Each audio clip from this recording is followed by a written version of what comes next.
اعوذ باللہ من الشیطان اللعین الرجیم بسم اللہ الرحمن الرحیم بسم اللہ رب الشہداء۔ برادران اسلام، دین اسلام واحد و مذہب ہے جو مکمل ضابطۂ حیات ہونے کا دعویٰ رکھتا ہے۔ نبی اکرم صلی اللہ علیہ وآلہ وسلم نے متعدد مقامات پر اپنے بعد ہدایت کے لیے اپنے اہل بیت اور قرآن کی طرف متوجہ کیا۔ بالخصوص آخری حج کے موقع پر آپ نے ارشاد فرمایا کہ میرے بعد قرآن اور اہل بیت دونوں جو باہم متمسک رہیں گے، اگر ان سے تم تمسک اور تعلق قائم رکھو گے تو گمراہ نہیں ہوگے۔ بدقسمتی سے اہل بیت علیہم السلام کو اکثریت نے سقیفہ بنی ساعدہ کے ذریعے نظر انداز کیا۔ براہ راست ان سے استفادے کی روش ترک کر دی گئی۔ قرآن چونکہ صامت تھا، اس کی من مانی تعبیرات اور تشریحات کی گئیں، جس کے نتیجے میں ریاست مدینہ، جس کے ابتدائی خد و خال حضور کی زندگی میں کچھ نمایاں ہونے شروع ہوئے تھے، وہ مکمل ہونے سے قبل ہی خواب پریشاں ہو گیا۔ آج دنیا بھر میں مسلمان سب سے زیادہ زبوں حالی کا شکار ہیں۔ اس کی بنیادی وجہ یہی ہے کہ قرآن اور اہل بیت کا دامن چھوڑ دیا گیا۔ قرآن کو اہل بیت کے بغیر سمجھنے کی کوشش کی گئی، اور اہل بیت کے ماننے والوں نے بھی عملی زندگی میں اپنا رول ادا کرنے کی بجائے، ایک لطیفے کے طور پر بات ہے، پنجاب کے گورنر تھے مخدوم سجاد قریشی، اگر ان سے کہتا تھا کوئی کام کرنے کو تو وہ کہتے تھے اللہ کرے سی، یہ کام میں نہیں کروں گا، یہ کام اللہ کرے گا۔ اور اس وقت کے لوگوں میں ایک مزاح مشہور ہوا کہ پہلے لوٹا کریسی اور بیوروکریسی تھی، اب اللہ کریسی کا وجود میں جناب مخدوم قریشی صاحب کی وجہ سے ہوا۔ مومنین کرام کا بھی اجتماعی رویہ یہی تھا کہ جو کچھ ہوگا وہ امام کریسی یا مولا کریسی، ہم نے کچھ نہیں کرنا۔ حضرت امام خمینی نے اس نظریے کو غلط ثابت کیا اور بتایا کہ امام زمانہ کے ظہور سے قبل ہمیں ان کے ظہور کے لیے راہ ہموار کرنی ہے، میدان ہموار کرنا ہے، اور اپنی تمام صلاحیتوں کو فقط چند عبادات، ولا کے چند محافل اور عزاداری کی چند جلوسوں تک محدود نہیں رکھنا، بلکہ اسلام اگر ضابطۂ حیات ہے، زندگی کے ہر شعبے کے لیے رہنمائی فراہم کرتا ہے، تو وہ توضیحات جن میں فقط مطہرات اور عبادات کا تذکرہ ہوتا تھا، وہاں سیاسیات کا بھی اضافہ کیا اور معاشیات کا وسیع تر تصور پیش کیا۔ وطن عزیز پاکستان میں بھی ہمارے علماء جو حقیقتاً بیدار مغز تھے،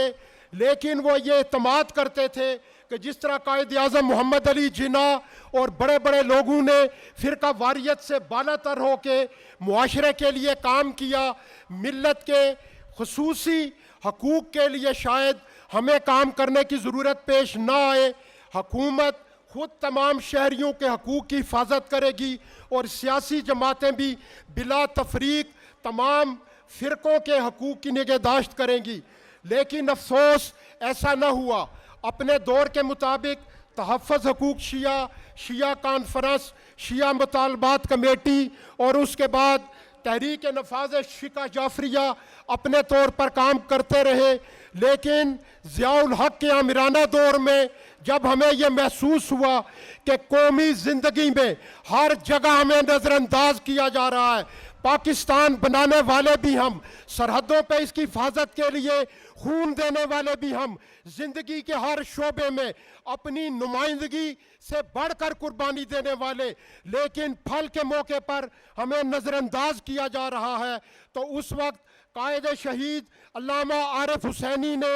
یہ عہد کیا، یہ پرچم کیا، یہ بتایا کہ ہم برابر کے سٹیک ہولڈرز ہیں، ہم زندگی کے ہر شعبے میں حصہ دار رکھتے ہیں، ہر شعبے میں ہمارا حصہ ہے۔ چنانچہ جو حق کی بات کرتا ہے، جو رسوم سے آگے بڑھ کے بات کرتا ہے، جو حسینیت کا حقیقی پرچم اٹھاتا ہے، استعمار اس کو برداشت نہیں کر سکتا۔ اس فرزند خمینی کو راستے سے ہٹا دیا گیا، سازش کر کے شہید کر دیا گیا۔ آج ان کی نمائندگی قائد وحدت علامہ ناصر حسین کر رہے ہیں۔ میں صرف چند جملے یہ کہنا چاہوں گا کہ ہمیں یہ چاہیے کہ تمام ملت کے ساتھ، تمام دیگر فرقوں کے ساتھ اس تعلق کو استوار کریں اور آگے بڑھائیں جس کی بنیاد قائد شہید نے رکھی تھی۔ پنجاب کی جماعت اسلامی کے اس وقت کے امیر اسد گیلانی کہتے ہیں کہ میں نے اتفاقاً کچھ دیر کے لیے عارف حسینی کے ساتھ ریل کا سفر کیا۔ اس سفر کی ہمراہی میں مجھ پر یہ منکشف ہوا کہ شیعہ بھی ہماری طرح مسلمان ہیں، قرآن، حج، زکوٰۃ، نماز، تمام چیزوں پر بیلیو رکھتے ہیں۔ آپ نے دیگر فرقوں کے ساتھ بھی راہ اور رسم بڑھائی اور سیاسی میدان میں بھی اپنے حقوق استعمال کرنے کے لیے آگے بڑھے۔ ملت کے آقا صاحب، میں ایک واحد مولوی ہوں، اگر مجھے بلایا تو 5 منٹ آپ جزاک اللہ سن لیں۔ برائے خوشنودی محمد و آل محمد صلوات۔ ہمارے ہاں سب سے بڑا دکھ یہ رہا قائد شہید سے لے کر آج تک کہ عام مخصوص سطح سے لے کر آگے نہیں جاتے،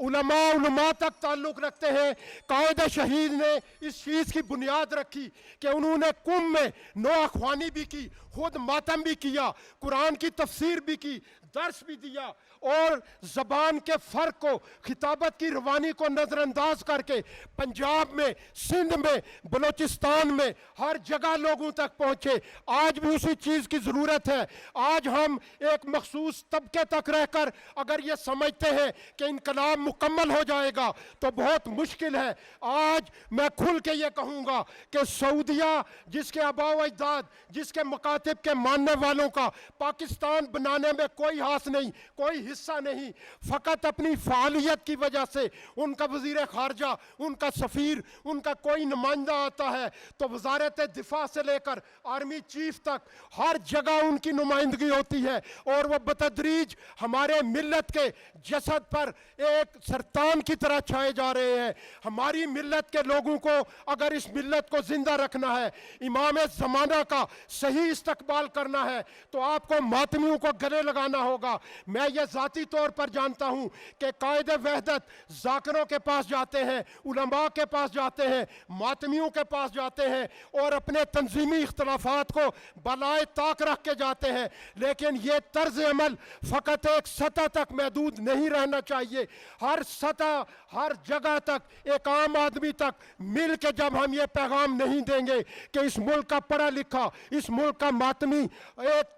جگہ اپنے قائد کے پیچھے امام زمانہ کے ظہور کا منتظر ہے، اس وقت تک ہمارا کام مکمل نہیں ہوگا۔ اور آخر میں یہ جملہ کہوں گا کہ رسول اللہ نے غدیر خم میں یہ کہا تھا کہ ہر شخص مسئول ہے، ہر باپ اپنے بیٹے کو بتائے، وہ اپنے بیٹے کو بتائے، حاضر غیر حاضر کو بتائے۔ قائد نے یہ فرض پورا کیا۔ اب ہم سب کا کسی بھی طبقے سے تعلق رکھتے ہوں، تمام اختلافات کو مٹا کر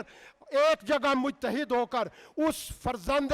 امام حسین کی صدا پر لبیک کہیں، جس کے بارے میں شبیر وارثی دیوا شریف یہ کہتے ہیں کہ میں بریلوی مکتب سے تعلق رکھتا ہوں، لیکن میں یہ سمجھتا ہوں کہ جنت البقیع آباد نہیں ہو سکتا، امام زمانہ کا انقلاب کامیاب نہیں ہو سکتا جب تک ہم ولی فقیہ کے ہاتھ پر بیعت کر کے ان کی قوت کو مضبوط نہ کریں۔ اور سرور چشتی صاحب اجمیر شریف کے جانشین بھی یہی کہتے ہیں۔ پس یہی التماس ہے کہ آپ جس مکتب سے، جس طبقے سے بھی تعلق رکھتے ہیں، ولی فقیہ کے ہاتھوں کو مضبوط کریں اور ان کی نمائندگی کرتے ہوئے اپنے علماء کا ساتھ دیں۔ وما علینا الا البلاغ۔